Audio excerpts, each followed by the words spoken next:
ನಮಸ್ತೆ ವೀಕ್ಷಕರೇ, ಶಿಲ್ಪಶ್ರೀ ಕ್ರಿಯೇಷನ್ಸ್ಗೆ ಸ್ವಾಗತ. ನಾನು ಶಿಲ್ಪಾ ಸಂತೋಷ್. ಇದೇ ಮೊದಲನೇ ಬಾರಿಗೆ ನಮ್ಮ ಚಾನಲ್ನ ನೋಡ್ತಾ ಇದ್ದರೆ ದಯವಿಟ್ಟು ಸಬ್ಸ್ಕ್ರೈಬ್ ಮಾಡ್ಕೊಳ್ಳಿ ಹಾಗೂ ಪಕ್ಕದಲ್ಲಿ ಕಾಣೋ ಬೆಲ್ಲೈಕನ್ ಕೂಡ ಪ್ರೆಸ್ ಮಾಡ್ಕೊಳ್ಳಿ. ಆಗ ನಾನು ಹೊಸದಾಗಿ ಅಪ್ಲೋಡ್ ಮಾಡುವಂಥ ವಿಡಿಯೋ ನೋಟಿಫಿಕೇಷನ್ ನಿಮಗೆ ಮೊದಲು ಬಂದು ತಲುಪುತ್ತೆ. ಇವತ್ತು ನಾನೊಂದು 2 ಸ್ಟೆಪ್ಪಲ್ಲಿ ಸೆಮಿ ಬ್ರೈಡಲ್ ಕ್ರೋಶಾ ಕುಚ್ಚು ಡಿಸೈನ್ನ ತೋರಿಸ್ತಾ ಇದ್ದೀನಿ. ತುಂಬ ಸುಲಭವಾಗಿ ಸಿಂಪಲ್ ಆದಂಥ ಆರ್ಚ್ ಡಿಸೈನು. ಅದಕ್ಕೆ ನಾನು ಕಾಪರ್ ಬೀಡ್ಸ್ಗಳನ್ನ ಯೂಸ್ ಮಾಡಿಕೊಂಡು ಮಾಡಿರೋವಂಥ ಒಂದು ಸೆಮಿ ಬ್ರೈಡಲ್ ಡಿಸೈನ್ ಅಂತಲೇ ಹೇಳ್ಬೋದು. ಇದಕ್ಕೆ 450 ಅರೌಂಡ್ 500ವರೆಗೂ ನೀವು ಚಾರ್ಜ್ ಮಾಡ್ಕೋಬೋದು. ಬನ್ನಿ ಮೊದಲು ಇದಕ್ಕೆ ಬೇಕಾಗಿರುವ ಮೆಟೀರಿಯಲ್ಸ್ಗಳೇನೇನಂತ ನೋಡ್ಕೊಳ್ಳೋಣ. ನಾನಿಲ್ಲಿ ಕಾಪರ್ ಬೀಡ್ಸ್ಗಳನ್ನ ಯೂಸ್ ಮಾಡ್ತಾ ಇದ್ದೀನಿ. ಸ್ಯಾರಿನಲ್ಲಿ ಕಾಪರ್ ಕಾಂಬಿನೇಷನ್ ಇದೆ, ಹಾಗಾಗಿ ಬಿಗ್ ಬೀಡು ಮತ್ತು ಸ್ಮಾಲ್ ಬೀಡು 2 ರೀತಿಯಾದಂಥ ಬೀಡ್ಸ್ಗಳನ್ನ ತೊಗೊಂಡಿದ್ದೀನಿ. ಮತ್ತು 6 ಎಳೆ ದಾರ ಸುತ್ತಿಟ್ಕೊಂಡಿದ್ದೀನಿ. ಕುಚ್ಚು ಕಟ್ಕೊಳ್ಳೋದಕ್ಕೆ ಜರಿ ದಾರ, ಥ್ರೆಡ್ಡು ಮತ್ತು ಕತ್ರಿ, ಕ್ರೋಶಾ ನೀಡಲ್ ನಂಬರ್ 10 ಅಥವಾ 11 ಯಾವುದಾದ್ರೂ ಯೂಸ್ ಮಾಡ್ಕೋಬೋದು. ಮತ್ತು ದೊಡ್ಡ ಕಣ್ಣಿನ ಸೂಜಿ. ಇದಿಷ್ಟು ನಮಗೆ ಬೇಕಾಗಿರುವಂಥ ಮೆಟೀರಿಯಲ್ಸು. ಇವಾಗ ಡಿಸೈನ್ ಹೇಗೆ ಮಾಡೋದು ಅಂತ ಶುರು ಮಾಡೋಣ. ಮೊದಲು ನಾವು ಸೀರೆ ಮೇಲ್ಭಾಗನ ನಮ್ಮ ಕಡೆಗೆ ತಿರುಗಿಸಿ ಇಟ್ಕೋಬೇಕು. ಸೀರೆ ಮೇಲ್ಭಾಗದ ರೈಟ್ ಸೈಡಿಂದ ಡಿಸೈನ್ನ ಶುರು ಮಾಡ್ಕೊಂಡು ಹೋಗಬೇಕು. ನಾವು 6 ಎಳೆ ದಾರ ಸುತ್ತಿಟ್ಕೊಂಡಿರ್ತೀವಲ್ಲ, ಆ ದಾರಾನ ಲೆಫ್ಟ್ ಹ್ಯಾಂಡಿಂದ ಬ್ಯಾಲೆನ್ಸ್ ಮಾಡಿಕೊಂಡು ನಾವು ಸೀರೆಗೆ ದಾರಾನ ಲಾಕ್ ಮಾಡಬೇಕು. ಮೊದಲಿಗೆ ನೋಡಿ, ಈ ರೀತಿಯಾಗಿ ಸೀರೆ ಹಿಂಭಾಗಕ್ಕೆ ದಾರಾನ ಪ್ಲೇಸ್ ಮಾಡ್ಕೊಳ್ಳಿ. ನೀಡಲ್ ಸಹಾಯದಿಂದ ಸೀರೆ ಮೇಲ್ಗಡೆಯಿಂದ ನೀಡಲ್ನ ಹಾಕಿ ದಾರಾನ ಪೂರ್ತಿಯಾಗಿ ಮೇಲಕ್ಕೆ ಎತ್ಕೊಂಡು ಆನಂತರ ದಾರಾನ ಒಂದು 2 ರಿಂದ 3 ಗಂಟೆಗಳನ್ನ ಹಾಕ್ಕೊಂಡು ಟೈಟಾಗಿ ಕಟ್ಕೋಬೇಕು. ಕಟ್ಕೊಂಡಿದ್ದಾದಮೇಲೆ ನಾವು ಡಿಸೈನ್ನ ಶುರು ಮಾಡಬೇಕು.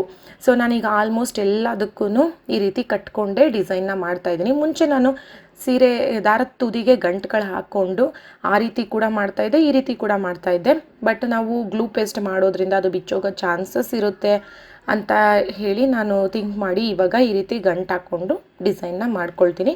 ಸೊ ಆದಷ್ಟು ನೀವು ಈ ರೀತಿ ಮಾಡಿಕೊಂಡ್ರೆ ನಿಮಗೆ ಏನೂ ಡಿಸೈನ್ ಬಿಚ್ಚೋಗೋದಿಲ್ಲ, ದಾರ ಬಿಚ್ಚೋಗೋದಿಲ್ಲ. ಹಾಗಾಗಿ ಇವಾಗ ಮತ್ತೆ ಅದ್ರ ಪಕ್ಕದಲ್ಲಿ ಒಂದು ಲಾಕ್ನ ಮಾಡ್ಕೊಂಬಿಡೋಣ.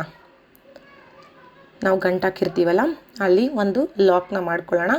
ಮಾಡ್ಕೊಂಡಿದ್ದಾದಮೇಲೆ 4 ಚೈನ್ಗಳನ್ನ ಹಾಕ್ಕೊಳ್ಬೇಕು.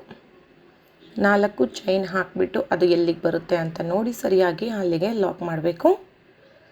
ಲಾಕ್ ಮಾಡಿದ್ದಾದಮೇಲೆ ಮತ್ತೆ 2 ಚೈನ್ಗಳನ್ನ ಹಾಕ್ಕೊಳ್ಬೇಕು. 2 ಚೈನ್ ಹಾಕಿ ಅದು ಎಲ್ಲಿಗೆ ಬರುತ್ತೆ ಅಲ್ಲಿಗೆ ಲಾಕ್ ಮಾಡಬೇಕು. ಲಾಕ್ ಮಾಡಿದ ಮೇಲೆ ನೀಡಲ್ನ ಸ್ವಲ್ಪ ಮೇಲಕ್ಕೆ ಎತ್ತಿ, ದಾರ ಸ್ವಲ್ಪ ಮೇಲಕ್ಕೆ ಎತ್ಬಿಟ್ಟು ನೀಡಲ್ಗೆ ಒಂದು ಬಿಗ್ ಬೀಡನ್ನ ಆ್ಯಡ್ ಮಾಡ್ಕೊಳ್ಳೋಣ. ಸೊ ನೀವು ಬಿಗ್ ಬೀಡ್ ಯಾವುದಾದ್ರೂ ಯೂಸ್ ಮಾಡ್ಕೋಬೋದು. ಬಿಗ್ ಬೀಡನ್ನ ಆ್ಯಡ್ ಮಾಡಿಬಿಟ್ಟು ಅದನ್ನು ಲಾಕ್ ಮಾಡಿ ನೆಕ್ಸ್ಟು ಸೀರೆಗೆ ಲಾಕ್ ಮಾಡ್ಕೋಬೇಕು. ಸೀರೆಗೆ ಲಾಕ್ ಮಾಡಬೇಕು. ಲಾಕ್ ಮಾಡಿದ್ದಾದಮೇಲೆ ಮತ್ತೆ 2 ಚೈನ್ ಹಾಕಬೇಕು. 2 ಚೈನ್ ಹಾಕಿ ಅದು ಎಲ್ಲಿಗೆ ಬರುತ್ತೆ ಅಲ್ಲಿಗೆ ಲಾಕ್ ಮಾಡಬೇಕು. 2 ಚೈನ್ ಎಲ್ಲಿಗೆ ಬರುತ್ತೆ ಅಲ್ಲಿಗೆ ಲಾಕ್. ಅದಾದಮೇಲೆ 4 ಚೈನು, 4 ಚೈನ್ ಹಾಕಿಬಿಟ್ಟು ಅದು ಎಲ್ಲಿಗೆ ಬರುತ್ತೆ ಅಲ್ಲಿಗೆ ಲಾಕ್ ಮಾಡಬೇಕು. ನಾವು ಎಲ್ಲಿಗೆ ಬರುತ್ತೆ ಅಲ್ಲಿಗೆ ಲಾಕ್ ಮಾಡುವಾಗ ಕರೆಕ್ಟಾಗಿ ನೋಡಿ ನೀಡಲ್ನ ಸ್ಟ್ರೈಟಾಗಿ ಇಟ್ಕೊಂಡು ಲಾಕ್ ಮಾಡ್ಕೊಳ್ಳಿ. ಆದಷ್ಟು ಬಿಗಿನರ್ಸ್ ಅಂತ ಅಂದರೆ, ಏಕೆಂದರೆ ಅದು ನಿಮಗೆ ಸೀರೆನಲ್ಲಿ ರಿಂಕಲ್ಸ್ ಬರೋ ಚಾನ್ಸಸ್ ಇದ್ರೂ ಇರ್ಬೋದು. 4 ಚೈನ್ ಆದಮೇಲೆ ಮತ್ತೆ 2 ಚೈನ್ ಹಾಕ್ಕೊಳ್ಬೇಕು. 2 ಚೈನ್ ಆದಮೇಲೆ ಒಂದು ಬೀಡನ್ನ ಆ್ಯಡ್ ಮಾಡಿ ಬೀಡನ್ನ ಲಾಕ್ ಮಾಡಿ ಆನಂತರ ಸೀರೆಗೆ ಲಾಕ್ ಮಾಡ್ಕೊಳ್ಬೇಕು. ಅದಾದಮೇಲೆ ಮತ್ತೆ 2 ಚೈನ್ ಎಲ್ಲಿಗೆ ಬರುತ್ತೆ ಅಲ್ಲಿಗೆ ಲಾಕು. ಅದಾದಮೇಲೆ 4 ಚೈನ್ ಗ್ಯಾಪ್. ಈ ರೀತಿ ಬರುತ್ತೆ. ಸಿಂಪಲ್ಲಾಗಿ ಸ್ಮಾಲ್ ಆರ್ಚಸ್ಸು, ನಾರ್ಮಲ್ ಆರ್ಚೆ, ಬಟ್ ಸ್ವಲ್ಪ ಬೀಡ್ಗಳನ್ನ ಆ್ಯಡ್ ಮಾಡಿಕೊಂಡು ಒಂದು ಚೆನ್ನಾಗಿರೋವಂಥ ಒಂದು ಡಿಸೈನ್ನ ಮಾಡ್ಕೊಂಡಿರೋವಂಥ ಡಿಸೈನ್ ಇದು. ನೋಡಿ ಇಷ್ಟೇ. ಇದು ಬೇಸ್ ಲೈನ್ ಬಂದು ಈ ರೀತಿ ಬರುತ್ತೆ. ಬೇಸ್ ಲೈನ್ನ ಆದಷ್ಟು ರಿಂಕಲ್ಸ್ ಇಲ್ದಿರೋ ರೀತಿಯಲ್ಲಿ ನಾನು ನೋಡಿ ಯಾವ ರೀತಿ ಮಾಡಿದ್ದೀನಿ. ಯಾವುದೇ ರಿಂಕಲ್ಸ್ ಕಾಣೋದಿಲ್ಲ. ನಿಮಗೆ ರಿಂಕಲ್ಸ್ ಬಂತು ಅಂದರೆ ಬೇಸ್ ಲೈನಲ್ಲಿ ಡಿಸೈನೇ ಹಾಳಾಗಿಬಿಡುತ್ತೆ. 4 chain gap, 2 chain gap, bead, 2 chain gap, 4 chain gap, 2 chain gap, ಆಮೇಲೆ ಬೀಡು, ಮತ್ತು 2 ಚೈನ್ ಗ್ಯಾಪು, ಆಮೇಲೆ 4 ಚೈನ್ ಗ್ಯಾಪು. ಇದು ನಮಗೆ ಫಸ್ಟ್ ಸ್ಟೆಪ್ಪು ಈ ರೀತಿ ಬರುತ್ತೆ. ಫಸ್ಟ್ ಸ್ಟೆಪ್ ಎಲ್ಲ ನಾನು ಕಂಪ್ಲೀಟ್ ಮಾಡ್ಕೊಂಡಿದ್ದಾದಮೇಲೆ ಇವಾಗ ಸೆಕೆಂಡ್ ಸ್ಟೆಪ್ಪಿಗೆ ಹೋಗೋಣ. ಸೆಕೆಂಡ್ ಸ್ಟೆಪ್ ಕೂಡ ನಾನು ಸೇಮ್ ಕಲರ್ ದಾರದಿಂದನೇ ಮಾಡ್ಕೊಳ್ತಾ ಇದ್ದೀನಿ. 2 ಸ್ಟೆಪ್ಪಲ್ಲಿ ಡಿಸೈನ್ ಮಾಡ್ತಾ ಇರೋದು.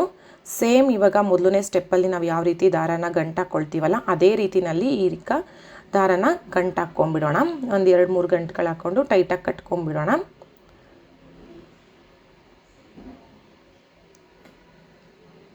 ಈ ರೀತಿ ನಾವು ಈ ರೀತಿ ಮಾಡಿಕೊಂಡ್ರೆ ನೋಡಿ, ನಾವು ತುದಿನಲ್ಲಿ ಮತ್ತು ಎಂಡಿಂಗಲ್ಲಿ, ಸ್ಟಾರ್ಟಿಂಗ್ ಆ್ಯಂಡ್ ಎಂಡಿಂಗಲ್ಲಿ ಕುಚ್ಚು ಕಟ್ಕೊಳ್ಳೋದು ಬರೋ ಥರನೇ ಮಾಡ್ಕೊಳ್ಳೋದು. ಸ್ಟಾರ್ಟಿಂಗ್ ಇನ್ನೇನು ಕುಚ್ಚು ಕಟ್ಕೊಳ್ಳೋ ಥರ ಮಾಡ್ಕೋತೀವಿ, ಎಂಡಿಂಗ್ ಕೂಡ ಆದಷ್ಟು ಅದೇ ರೀತಿ ಟ್ರೈ ಮಾಡಿ ಮಾಡ್ಕೋಬೇಕು. ಆವಾಗ ಆ ಥ್ರೆಡ್ನ ನೀವು ಕುಚ್ಚು ಒಳಗಡೆ ಸೇರಿಸ್ಕೊಂಡು ಕಟ್ಕೊಬಿಡ್ಬೋದು. ಇವಾಗ ಅದ್ರ ಪಕ್ಕ ಒಂದು ಲಾಕ್ನ ಮಾಡ್ಕೊಳ್ಳೋಣ. 4 ಚೈನ್ ಗ್ಯಾಪ್ ಕೆಳಗಡೆಗೆ 4 ಚೈನ್ ಹಾಕಿಬಿಟ್ಟು ಲಾಕ್ ಮೇಲೆ ಲಾಕ್ ಮಾಡಬೇಕು. ಲಾಕ್ ಮೇಲೆ ಲಾಕ್ ಮಾಡಿದ್ಮೇಲೆ ಡೈರೆಕ್ಟಾಗಿ ನಾವಿವಾಗ ಆರ್ಚ್ನ ಸ್ಟಾರ್ಟ್ ಮಾಡೋಣ. 2 ಚೈನ್ ಗ್ಯಾಪ್ನ ಬಿಟ್ಟು ಬೀಡ್ ಇದೆಯಲ್ಲ, ಆ ಬೀಡ್ ಕೆಳಗಡೆ ನಿಮಗೊಂದು ಥ್ರೆಡ್ ಬಂದಿರುತ್ತಲ್ಲ, ನಾವು ಬೀಡನ್ನ ಲಾಕ್ ಮಾಡಿನೇ ಮಾಡಿರ್ತೀವಲ್ಲ, ಹಾಗಾಗಿ ಬೀಡ್ ಕೆಳಗಡೆ ಒಂದು ಥ್ರೆಡ್ ಬಂದಿರುತ್ತೆ. ಆ ಥ್ರೆಡ್ಗೆ ನಾವಿವಾಗ ಆರ್ಚ್ ಫಾರ್ಮ್ ಮಾಡಬೇಕು. ನಾನಿಲ್ಲಿ ಡಬಲ್ ಕ್ರೋಶೆಟ್ನ ಮಾಡ್ಕೊಳ್ತಾ ಇದ್ದೀನಿ. ನೀವು 3 ಚೈನ್ ಗ್ಯಾಪ್ ಹಾಕ್ಕೊಂಡ್ರೆ ಟ್ರಿಪಲ್ ಕ್ರೋಶೆಟ್ ಮಾಡ್ಬೋದು. ನಾನಿಲ್ಲಿ ಡಬಲ್ ಕ್ರೋಶೆಟ್ ಮಾಡ್ತಾಯಿದ್ದೀನಿ. 2 ಚೈನ್ ಗ್ಯಾಪ್ ಕೊಟ್ಟಿರೋದ್ರಿಂದ ಡಬಲ್ ಕ್ರೋಶೆಟ್ನ ಮಾಡ್ತಾಯಿದ್ದೀನಿ. ಡಬಲ್ ಕ್ರೋಶೆಟ್ಟು 3 ಕಂಬಗಳನ್ನ ಮಾಡ್ಕೊಳ್ಬೇಕು. 3 ಕಂಬನ ಮಾಡಿಬಿಟ್ಟು ಒಂದು ಸ್ಮಾಲ್ ಬೀಡನ್ನ ಆ್ಯಡ್ ಮಾಡ್ಕೊಳ್ಬೇಕು.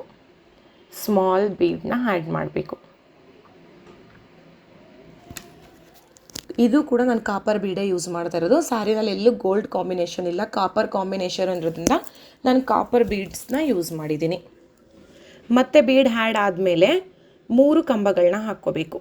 ಡಬಲ್ ಕ್ರೋಶೆಟ್ಟು ನೀಡಲ್ ಮೇಲೆ ಒಮ್ಮೆ ದಾರ ಸುತ್ತಕೊಂಡು ಆ ಥ್ರೆಡ್ ಒಳಗಡೆಯಿಂದ ದಾರ ಮೇಲಕ್ಕೆ ಎತ್ಕೊಂಡಾಗ ನೀಡಲ್ ಮೇಲೆ 3 ಎಳೆ ದಾರ ಇರುತ್ತೆ, ಅದರಲ್ಲಿ 2 ಮಾಡ್ಕೊಳ್ಳೋದು ಡಬಲ್ ಕ್ರೋಶೆಟ್ ಅಂತ ಆಗುತ್ತೆ. ಇದೇ ರೀತಿ 3 ಡಬಲ್ ಕ್ರೋಶೆಟ್ನ ಮಾಡ್ಕೋಬೇಕು. ಮತ್ತೆ 3 ಡಬಲ್ ಕ್ರೋಶೆಟ್ ಆದಮೇಲೆ ಒಂದು ಬೀಡನ್ನ ಆ್ಯಡ್ ಮಾಡಬೇಕು. ಅಂದರೆ 3 ಕಂಬಗಳು ಒಂದು ಬೀಡು, 3 ಕಂಬ ಒಂದು ಬೀಡು, 3 ಕಂಬ ಒಂದು ಬೀಡು, ಈ ರೀತಿ ಮಾಡ್ಕೊಂಡು ಹೋಗಬೇಕು. ಟೋಟಲ್ ಆಗಿ ಇಲ್ಲಿ ಏನು ನಾವು ಬೀಡ್ ಸುತ್ತ ದಾರಕ್ಕೆ 12 ಕಂಬಗಳನ್ನ ಮಾಡ್ಕೊಳ್ಬೇಕಾಗುತ್ತೆ. ನೀವು ಸ್ವಲ್ಪ ದಪ್ಪ ಬೀಡ್ ಹಾಕಿದ್ದೀರಾ, ನೀವು ಇನ್ನೂ ಸ್ವಲ್ಪ ಜಾಸ್ತಿನೇ ಕಂಬಗಳನ್ನ ಮಾಡ್ಕೋಬೋದು ಅಂದರೆ ನೀವು ಮಾಡ್ಕೋಬೋದು. ಬಟ್ ನಾನು ಹಾಕಿರುವಂಥ ಬೀಡ್ಗೆ 12 ಕಂಬಗಳು ಸರಿಯಾಗಿ ಕೂತ್ಕೊಂಡಿದೆ, ಹಾಗಾಗಿ ನಾನು 12 ಕಂಬಗಳನ್ನ ಹಾಕಿದ್ದೀನಿ. 3 ಸ್ಮಾಲ್ ಬೀಡನ್ನ ಯೂಸ್ ಮಾಡಿದ್ದೀನಿ. ಇವಾಗ ಡೈರೆಕ್ಟಾಗಿ 2 ಚೈನ್ ಗ್ಯಾಪ್ದು ಲಾಕ್ ಇರುತ್ತಲ್ಲ, ಅದ್ರ ಮೇಲೆ ಲಾಕ್ ಮಾಡಿಬಿಟ್ಟು 4 ಚೈನ್ ಗ್ಯಾಪ್ ಕೆಳಗಡೆಗೆ 4 ಚೈನ್ನ ಹಾಕ್ಕೊಳ್ಬೇಕು. ಆಮೇಲೆ ಲಾಕ್ ಮೇಲೆ ಲಾಕ್ ಮಾಡಬೇಕು. ಇದು ತುಂಬ ಸಿಂಪಲ್ಲಾಗಿ 2 ಸ್ಟೆಪ್ಪಲ್ಲಿ ಮಾಡ್ಕೊಂಡಿರೋವಂಥ ಒಂದು ಡಿಸೈನ್ ಇದು. ನೋಡಿ, ಈ ರೀತಿಯಾಗಿ ಬರುತ್ತೆ.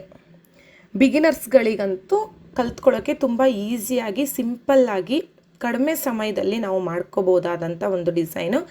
ಮತ್ತು ಸಿಂಪಲ್ ಸ್ಯಾರಿಗಳಿಗೆ ಸಿಂಪಲ್ಲಾಗಿ ಡಿಸೈನ್ ಬೇಕು ಅನ್ನೋರಿಗೆ ತುಂಬಾ ಚೆನ್ನಾಗಿ ಬರುತ್ತೆ ಫಿನಿಶಿಂಗು. ಆರ್ಚ್ ಕೂಡ ತುಂಬ ಸ್ಟಿಫಾಗಿ ನೀಟಾಗಿ ಕೂತ್ಕೊಳ್ಳುತ್ತೆ. ನೋಡಿ ಎಷ್ಟು ನೀಟಾಗಿ ಬಂದಿತ್ತಂದರೆ, ಆ್ಯಂಡ್ ಕಲರ್ ಕಾಂಬಿನೇಷನ್ ಕೂಡ ಅಷ್ಟು ಸೂಪರಾಗಿತ್ತು. ನೋಡಿ, ನಾನು ಇವಾಗ ಮಾಡ್ಕೊಂಡಿದ್ದೀನಿ, ಮಾಡ್ಕೊಂಡಿರೋದನ್ನು ನಿಮಗೆ ತೋರಿಸ್ತಾ ಇದ್ದೀನಿ. ಆರ್ಚ್ಗಳು ಎಷ್ಟು ಚೆನ್ನಾಗಿ ಕಾಣಿಸ್ತಾ ಇದೆ ಅಂತ. ಇದು ಆರ್ಚ್ಗಳಿಗೆ ನಾವು ಹಾಗೇ ಬೇಕಾದರೆ ಗ್ಯಾಪ್ ಕೊಡ್ಬೋದು, ಇಲ್ಲ ಕುಚ್ಚು ಬೇಕು ಅಂದರೆ ಕುಚ್ಚು ಕಟ್ಕೊಳ್ಬೋದು. ನಾನಿಲ್ಲಿ 187 ದಾರದಿಂದ ಕುಚ್ಚುಗಳನ್ನ ಕಟ್ಕೊಂಡಿದ್ದೀನಿ. ಆಪೋಸಿಟ್ ಕಲರ್ ದಾರದಿಂದ ಕುಚ್ಚನ್ನ ಕಟ್ಟಿದ್ದೀನಿ. ಸೊ ತುಂಬಾ ಚೆನ್ನಾಗಿ ಬಂದಿತ್ತು ಫೈನಲ್ ಲುಕ್ ಅಂತೂ. ಇನ್ನು ನೀವು ಬೇಕಾದ್ರೆ ಗ್ರ್ಯಾಂಡಾಗಿ ಬೇಕು ಅಂದರೆ ಸ್ಟೋನ್ ಚೈನ್ ಕೂಡ, ನೀವು ಸ್ಟೋನ್ ಚೈನ್, ಬಾಲ್ ಚೈನ್ ಈ ರೀತಿ ಏನಾದರೂ ಅಂಟಿಸ್ಕೊಂಡ್ರೆ ಇನ್ನೂ ಗ್ರ್ಯಾಂಡ್ ಲುಕ್, ಹೆವಿ ಲುಕ್ ಬರುತ್ತೆ. ಆವಾಗ ಇನ್ನೂ ಸೂಪರಾಗಿ ಕಾಣಿಸುತ್ತೆ. ನೀವು ಅವಾಗ 550ವರೆಗೂ ಚಾರ್ಜ್ ಮಾಡ್ಕೋಬೋದು. ನೋಡಿದ್ರಲ್ಲ ಈ ಡಿಸೈನ್ ಎಷ್ಟು ಸಿಂಪಲ್ ಆಗಿದೆ, ಬಿಗಿನರ್ಸ್ಗಳಿಗೆ ಈಸಿಯಾಗಿ ಮಾಡ್ಕೋಬೋದಾದಂಥ ಡಿಸೈನ್ ಅಂತ. ಈ ಡಿಸೈನ್ ನಿಮಗೆ ಇಷ್ಟ ಆಗಿದ್ರೆ ದಯವಿಟ್ಟು ಲೈಕ್ ಮಾಡಿ, ಶೇರ್ ಮಾಡಿ ಹಾಗೂ ಕಮೆಂಟ್ ಮಾಡಿ. ಇದೇ ಮೊದಲನೇ ಬಾರಿಗೆ ನನ್ನ ಚಾನಲ್ನ ನೋಡ್ತಾ ಇದ್ದರೆ ದಯವಿಟ್ಟು ಸಬ್ಸ್ಕ್ರೈಬ್ ಮಾಡ್ಕೊಳ್ಳಿ ಹಾಗೂ ಪಕ್ಕದಲ್ಲಿ ಕಾಣೋ ಬೆಲ್ಲೈಕನ್ ಕೂಡ ಪ್ರೆಸ್ ಮಾಡ್ಕೊಳ್ಳಿ. ಹಾಗೂ ಈ ವಿಡಿಯೋ ನೋಡಿದ್ದಕ್ಕಾಗಿ ತುಂಬ ಧನ್ಯವಾದಗಳು.